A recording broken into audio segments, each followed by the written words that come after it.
Hello, and welcome to Havoc Wargaming, dedicated to bringing you the uncommon. For those of you who haven't met me, my name is Ron, and today we're going to do a comparison of a series of true skirmish Napoleonic games. So let's get started.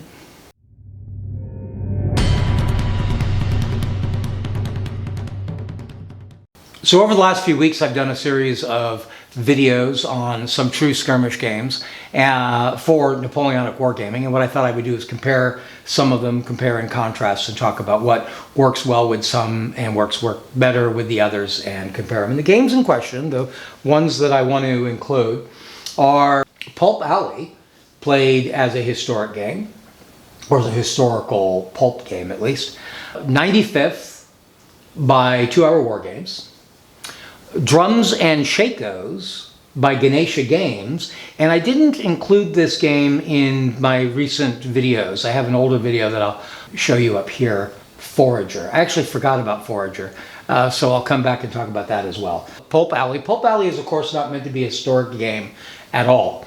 It is written as a pulp game, like many pulp games. Its feel and the thought behind it is clearly for 1920s or 30s.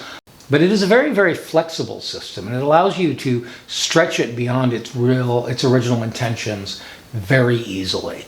So as an example of that, I decided to do a game here that was really more of a historic game, but because it was using sharp rifles figures, that is sort of a pulp scenario anyway.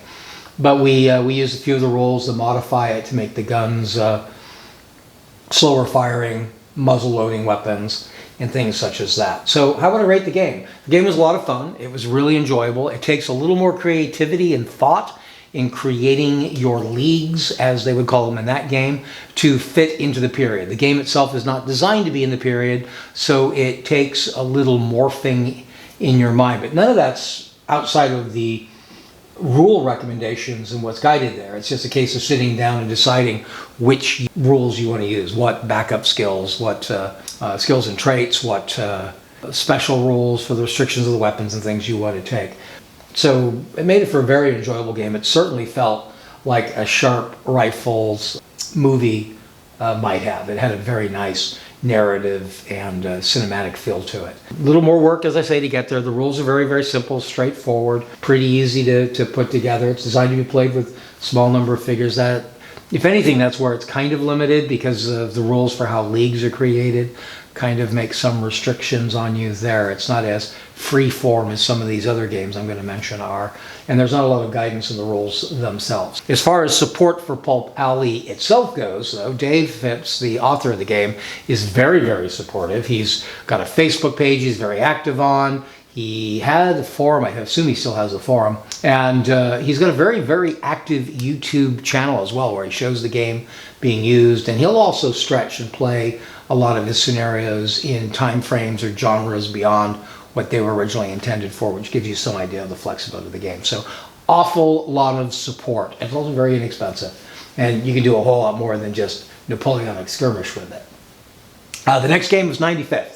95th is the product of 2 Hour Wargame, and as I say in the video you should be able to find here, they seem to be making their rules even simpler and therefore more abstract. I personally don't care for that. If you like it, that's going to be an advantage to this game, because it's staying true to that name, 2 Hour Wargame. It's making it simpler and quicker. It's really more about telling the story. And with that in mind, it has a system within it for creating scenarios, or more importantly, a whole bunch of linked scenarios in a campaign that will tell you an unfolding narrative story. It does that better than any of these games that I'm going to mention. The mechanics, like I say, left me a little unplussed. I'm not really thrilled by the simplified reduction in the mechanics of the game. Some of you might like that. It's a very, very simple form of game that might please you in the long run. It didn't please me. What I found was useful was to go back to some of their older rules and use some of the tabletop rules in the previous games that are a little bit more consistent and more what you might expect in a tabletop miniatures game. I used, for instance, a long rifle.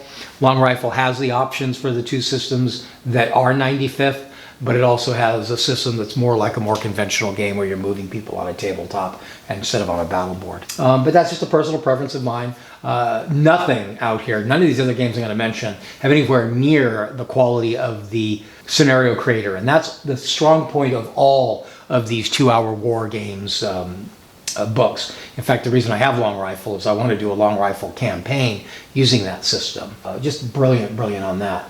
What I may end up doing, because I'm not as big a fan of the system itself, is I may end up using Ganesha's rules within the scenario generator for 2-hour war games. But that's just my own personal preference, and maybe a giveaway of where I'm going with this discussion as well. Still perfectly playable on its own. It is a solid game by its own right, and some of you may actually prefer it as it is written. As far as support goes, again, very well support.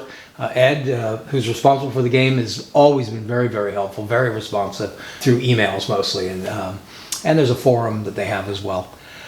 The next game is going to be Drums and Shakos. Drums and Shakos by Ganesha Game. I just think that their system is very elegant. They have several different genres and rules, including fantasy and modern with flying lead, all that use the same basic framework. There's also a handful of the Osprey books that are written by the same author, and they have that same feeling. Rogue Stars comes to mind immediately, of Gods and Mortals. These have a number of simplifications. They're a little modified, a little abstract. They may feel a little bit less like the period than other games might because of this. I think in the end they're all right because they have a whole bunch of traits, and your traits end up being what makes the character feel like his period. The traits are built very strongly to a different genre and period. And in the rule book, they have a list of pre-generated character types for the different armies, generic army soldiers that you would find in the Napoleonic War period. So it's very easy to put the game together. If you are into playing more exotic countries, there's also more Drums and Shakos, which expands it to other nations and also gives some new scenario ideas, but the scenarios are pretty easy to come up with anyway. Or you could use the scenario generator from a 95th. Now, the game that I did not show in a recent video, I did show an older one here, I mentioned that earlier, is Forager. Forager is a lot of fun. It's a real kick. Some parts of it, mechanics are a little more obscure.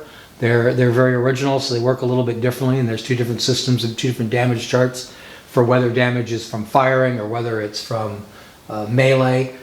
The game is hilarious. Those same charts list actual results of the combats, and many of those are very funny, and it's very narrative, though it's a little bit more tongue-in-cheek in that narrative form than the other games on this list are. Still a lot of fun. For a while we were playing an awful lot of that in the club, and I really enjoyed it. It has a campaign system, but the campaign system is weak and feels a little bolted on. The means by which you increase over time is a little rough because of that. It doesn't seem like it was designed for the game that it goes with. But the game itself, the basic game, is again a lot of fun, and you could use the generator from 95th and use the rules from Forager if you wanted. Forager's a little slower than some of these other games to play, but it is a real kick, and like I say, it's just a hilarious game and a lot of fun. It's also, I'm not really sure it's quite the same scale. You could run 6 people, but I find that the game works better Forager if you're only playing 1 or 2, maybe 3 at most. The stats are a little more specific. It's a little harder to keep track of them, so there's that issue as well. I hope I've covered all the different strengths and weaknesses of these games well. I hate to rate one as better than the other. If I did, I would probably argue that something between the 95th and the Drums and Shakos would be my favorite, and I'm probably going to end up combining the two of them in that very process.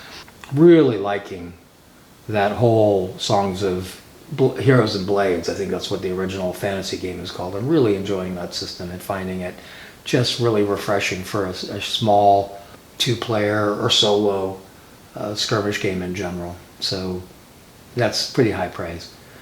If you play any of these games yourself, or you have preferences for one over the other, or perhaps you play an entirely different one that I didn't even think of mentioning here, or are not familiar with, please put those down in the comment section down below. I'd like to see what some of those other games are, or see what your opinions are on these matters. Enjoyed the video. I hope you'll hit like. And if you'd like to receive further notification for videos like this one that may help you better determine how to spend your tabletop wargaming money or time, then I hope you'll hit subscribe and ring our notification bell. Till next time, cheers.